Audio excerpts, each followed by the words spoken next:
Good morning. Happy Tuesday, August 22nd. So I thought we'd talk about been odd this past the end of last week, early this week, of the number of sales reps from the our distributors that we get our OEM and aftermarket parts from.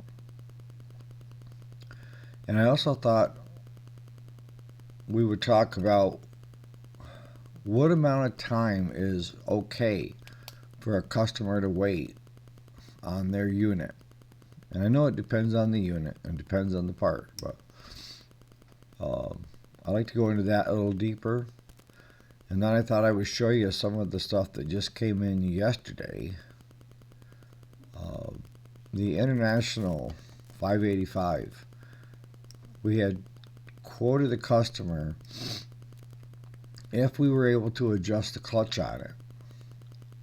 They were running between 5 and 600. And if we had to split the tractor, it was going to run between 15 to 18, with the biggest part of the bill labor, because for you guys that haven't done it, it's not an easy task to split a tractor, especially when it's got a cab on it. And it's even worse for the loader, but this one didn't have a loader. But we lucked out with the two of us working at it. We were able to adjust the clutch plate themselves, the fingers, where it touched the throwout bearing, and also a little bit of adjustment in the pedal so that there was some let off leeway in it. And I let the customer know yesterday that their baby was ready to come home and what the price was. And they're thrilled because they were looking at ballparking $2,000 to get it fixed. So they're walking away with a little over $500 for the work to be done. And they've got another one for us to pick up. And that one they feel might need a radiator. 3-point hitch doesn't work, and it's always run kind of rough. And that one's a gas job. This one that we just did was a diesel. Also, towards the end, I'll show you a quick. I just grabbed the GoPro and just walked down through the line of tractors that came in yesterday from one source. Hadn't expected it, but I'm always willing to take on new work. We'll take the work. And I love it when they say they're not in any hurry. So that gets to the second part that I had mentioned, was how long is it okay to have a customer wait? And I know it depends on what it is they're looking at. Now, you and I, we've talked about getting stuff in and getting stuff out. We've talked about kind of grooming our customers so that half of them are coming in the fall for a fall service versus everybody showing up in the spring and putting you under the gun, tempers flared and so forth. But how long would you want to wait if you were a customer yourself? What would be your expectations?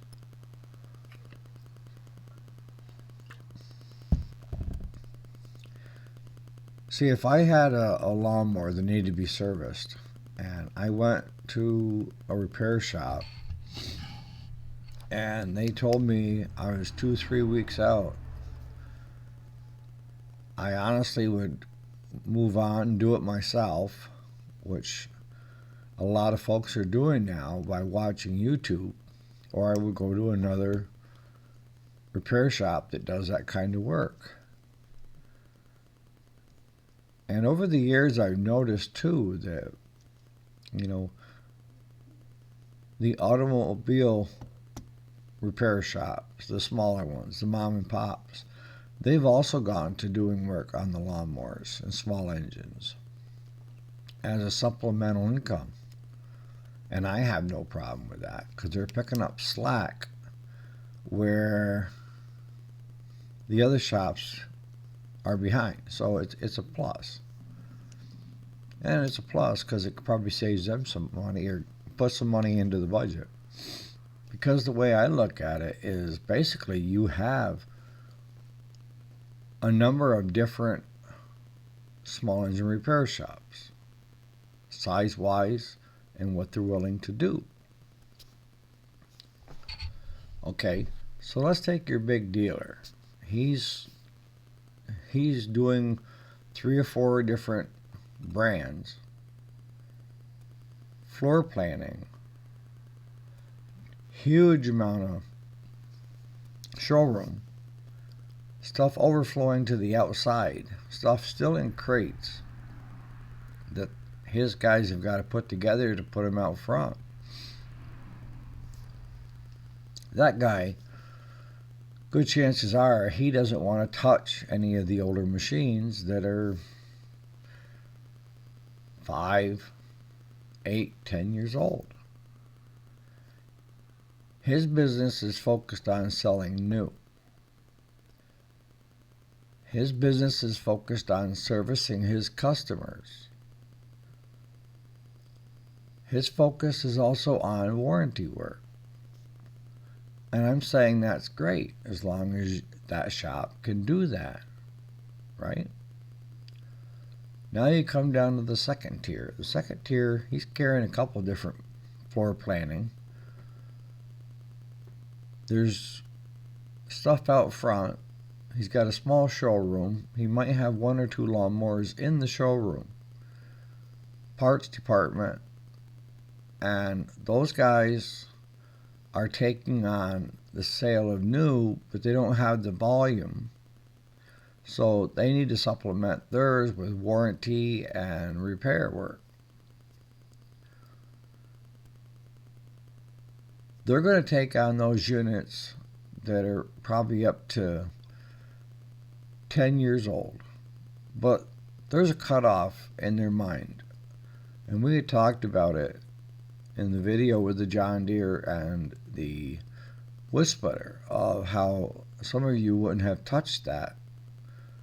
You'd have moved right over top of it to other stuff that's better paying jobs. And that's great if the paying jobs are there and that you can afford to step over. So that brings us to our third tier dealers and our third tier repair shops. And those are, they're not selling new. They may be a warranty shop for all the different companies, but they're more service orientated. Do we get lawnmowers, used ones that we bring in and fix up and sell? Yeah, we call it flipping. But I'm not floor planning new ones, so my income does not come from the sale of a new piece of equipment out here. My income comes from people bringing their stuff to us. It used to be ordering parts from us as being where the most income came in, and the service part second. Now with the way the parts industry is, it's services first, and we don't sell a lot of parts. You know, we order a lot as we need them.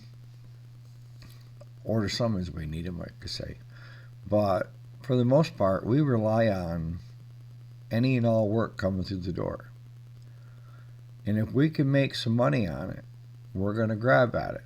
We're going to grab the stuff that the first and second tier guys aren't going to grab, aren't going to touch. And the first and the second tier guys are the ones that get yelled at a lot because their service guy takes in some of these older ones and they didn't buy a brand new one from us, so they just keep pushing them back. And it makes the customer wait longer.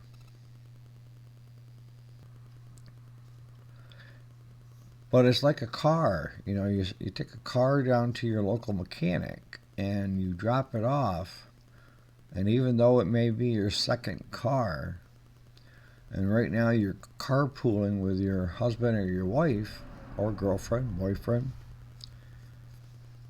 you still like it back because life was so much simpler when you didn't have to rely on somebody else because you had your own means of transportation. The lawn is the same way in the spring of the year. If that person isn't going to get their lawnmower back for 2 to 3 weeks or more, good chances are they're hiring somebody else to mow it in the intern until you're able to fix or service their machine. And there's a difference. Servicing a machine means, I mean, you give it a once over anyways, but you go head to toe on her, but you do oil change, fuel filters, spark plugs. We've gone through the sharpening the blades, the sharpening, cleaning the deck, checking the belts, filling all the fluids. That's not a complicated job. That shouldn't take a lot of time.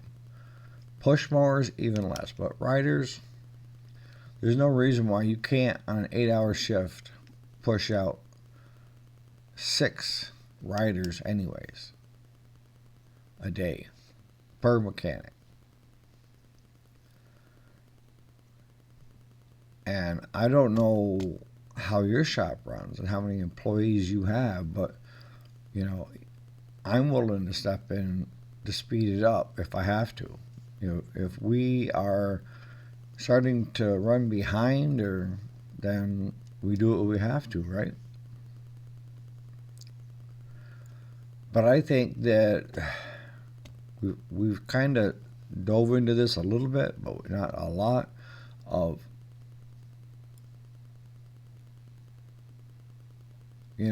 most shops thinking that by telling their customer that it's 2 to 3 weeks out or more, and then getting it done in a week makes the customer happy. And it does. If the customer leaves the machine with you.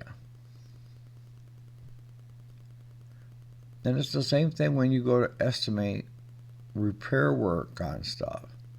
There's a fine line that you have to walk, and that is you have to estimate it enough so that you're covering thy ass, but you can't have it too high to the point of where the customer walks away unless your shop is turning away business. And I don't know about your shop, but our shop, the only business I've turned away this year is stuff that I had to tell the customer because they're our friends too. I mean, that's our customers become good friends. Look, it's not worth, after you spend an hour's labor and buying a aftermarket carburetor for your weed eater, you're going to be within $40-50 from buying a brand new one. So why would you want to fix this one? Why not get another one with a warranty? And that's the way I look at it. Well, you're saying, well, that's kind of screwing yourself because you could have got the money coming into the shop. I don't feel that way. I've seen some shops that will bill $130, $140 for a Walmart weed eater when you can buy that weed eater for $120, and then wonder why the customer isn't happy. Because you're not covering their backs. And you could say, well, that's not my job. My job is just to cover our own backs and make sure we have income coming in. And I think that's a misnomer. I think that's where a lot of shops fail, is they don't think about that. They don't care about the customer. They're clocking the hours. And a lot of these bigger shops, maybe, you're one, you're not doing it, but that they have cards on each unit that comes in. And when a mechanic clocks in on that card, he may jump over to another one quick, clock in on that card, and they're running both cards at the same time. And that's not right either, is it? Would you want to be billed so many hours of a mechanic working on 2 units? See, my mechanic, he was telling of years back when he worked for a Chevy garage dealership. And he said that's what they would do. Is he would have 3 bays, but he would jump back and forth between the 3 of them, and their dealership, the accounting upstairs, billed those billable hours against all 3 at the same time. So it means for every hour, if you divide it by 3, that doesn't come up with an hour per car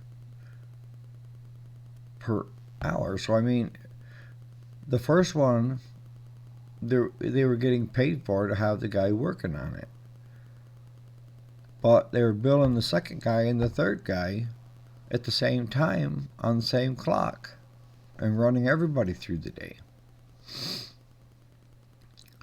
Here we don't do that. Here, if we jump on and we jump off, we used to do 15-minute intervals. So that meant if we worked an hour and 5 minutes, it was an hour and 15. And what we did was we changed it to half hours. It's just so much easier. That if we work an hour and 10 minutes, we bill for the hour and a half.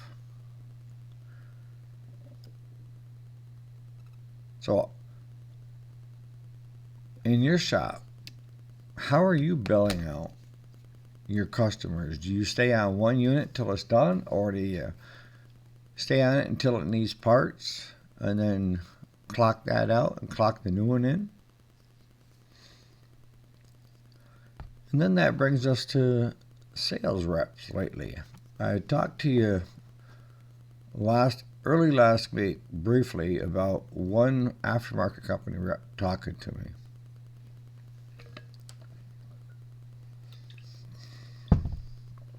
Since then, I've had Homelight, Generac,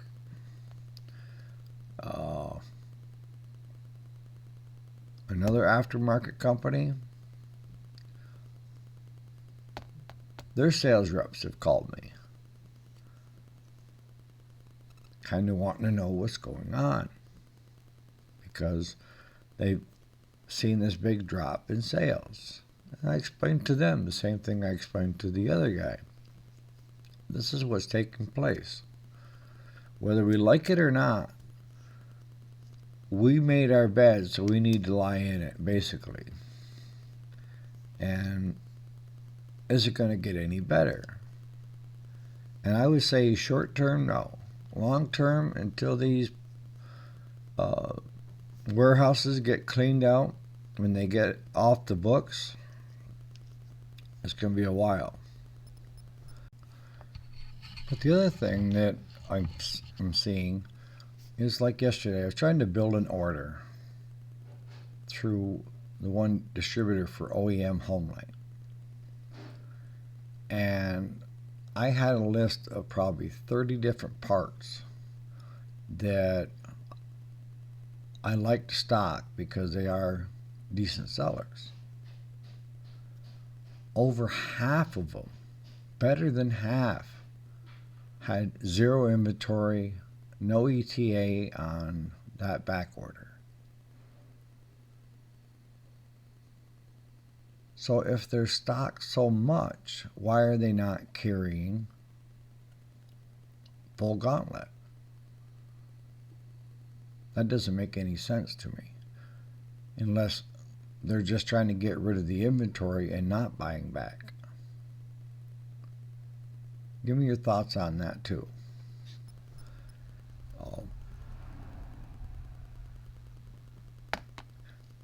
The current White House, was on the news that they were talking about, he was with the Japanese Prime Minister, and they were talking about possibly pulling manufacturing back from China and bringing it back to the Allies. He didn't say bringing it back home. He said bringing it back to the Allies. Because China has become, quote unquote, a hostile nation of stealing all the technology and you name it. And they had to do a little pushback with China because China is eyeballing Singapore.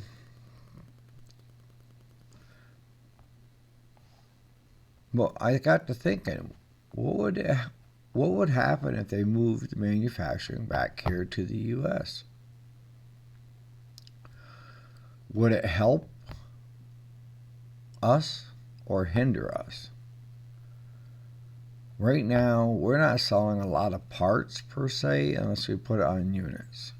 And the parts that we are making a little bit of money on, a little markup on, are ones that we're buying right online through the Chinese dealers.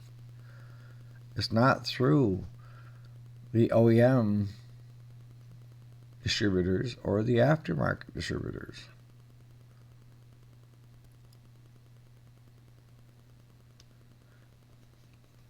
And what price point is the customer going to be happy with? I mean, if we brought back, let's say, building all riding lawnmowers in the U.S. Now, that Troy-built pony is selling for, what is it, just under $2,000? If that was manufactured in the U.S. from start to finish, what would that unit cost with today's wages? See, we went from manufacturing. We were the manufacturing capital of the world. And then when all the factories moved overseas, we became the service and technology sector and business and banking. We were the money holders. And now a lot of your service, which is your reps and all them, are India, Pakistan, and so there went your service sector. What does that leave? Technology?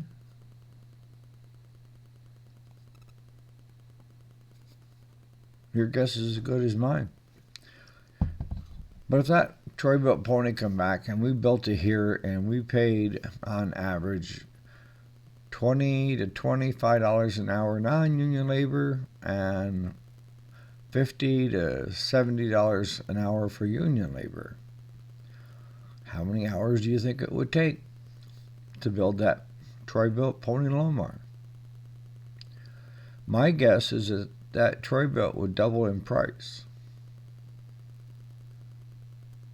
But also with it doubling in price, we're also making the transaxles, we're making all the parts for it. So now we haven't got a cheapened machine, just a throwaway. Now it's got up to the price of where we really want to have it fixed versus going and buying brand new. And don't get me wrong, I know that $2,000 is a lot of money to a lot of people. I get it. But so isn't $60,000, $70,000 for a pickup truck. But yeah, I see them selling new like crazy. So, give me your thoughts on that. Here I'm going to add the GoPro, just show you the three that we came in. Mainly is for Amos. He loves the tractor stuff. And you guys have a great Tuesday. And we'll see you tomorrow. Try to keep you guys updated, but this is what showed up today. This is a long tractor, diesel, 4-wheel drive. Why it's here, He said that he thinks he took the starter out and it needs a tune-up. Got a Ford Jubilee.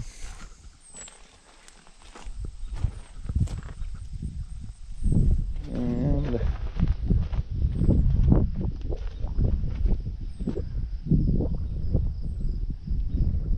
see this rim on this side?